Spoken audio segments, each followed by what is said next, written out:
এখন আমরা আলোচনা করব পরাবৃত্তের বিভিন্ন বৈশিষ্ট্য সম্পর্কে।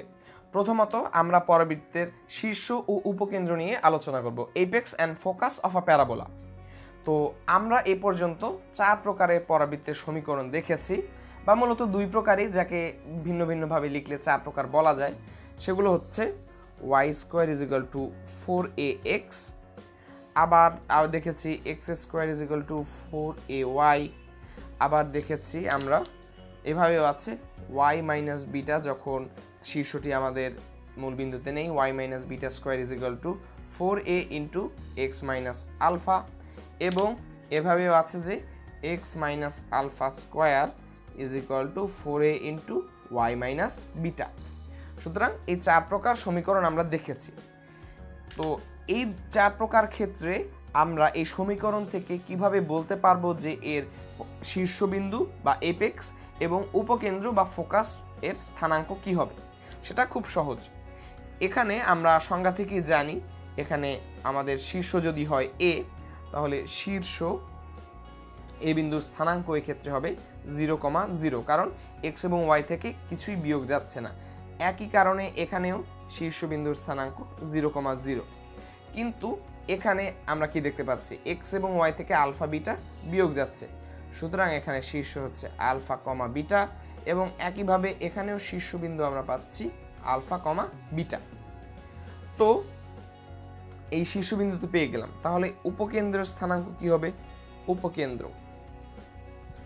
উপকেন্দ্রের ক্ষেত্রে খেয়াল করো, এখানে আমরা বলেছি কেন্দ্র থেকে বা শীর্ষ থেকে এ দূরত্বে উপকেন্দ্র অবস্থান করে, যেই দূরত্বে উপকেন্দ্র অবস্থান করে তার মানে হচ্ছে এই এ।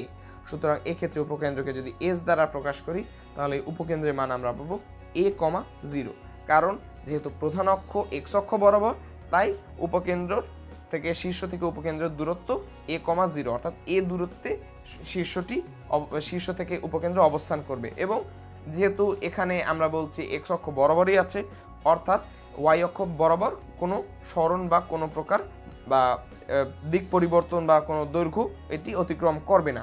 সুতরাং এর স্থানাঙ্ক, ওয়াই অক্ষের স্থানাঙ্ক 0 বা কোটির মান 0 থেকে যাবে। ঠিক একই কারণে যেহেতু এটি ওয়াই অক্ষ বরাবর অবস্থান করছে, সেক্ষেত্রে উপকেন্দ্র আমরা পাবো 0, a, কারণ এখানে ভুজের কোনো মানে পরিবর্তন হচ্ছে না, শুধুমাত্র চেঞ্জ হয়ে যাচ্ছে কোটির মান। অর্থাৎ আমাদের এখানে এই আকারে যখন যখন পরাবৃত্ত হবে, তখন এটি যদি এ হয়, তখন এস হবে এটি, অর্থাৎ কেবলমাত্র আমাদের পরিবর্তন হয়েছে কোটির মানে।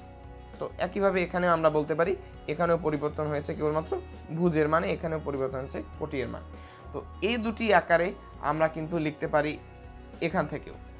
এক্ষেত্রে আমাদের উপকেন্দ্রের মান হবে আলফা প্লাস a, বিটা। কারণ কি দেখো, আমাদের পরাবৃত্তটি ছিল এখানে, ধরে নিচ্ছি এটি আলফা, বিটা বিন্দু।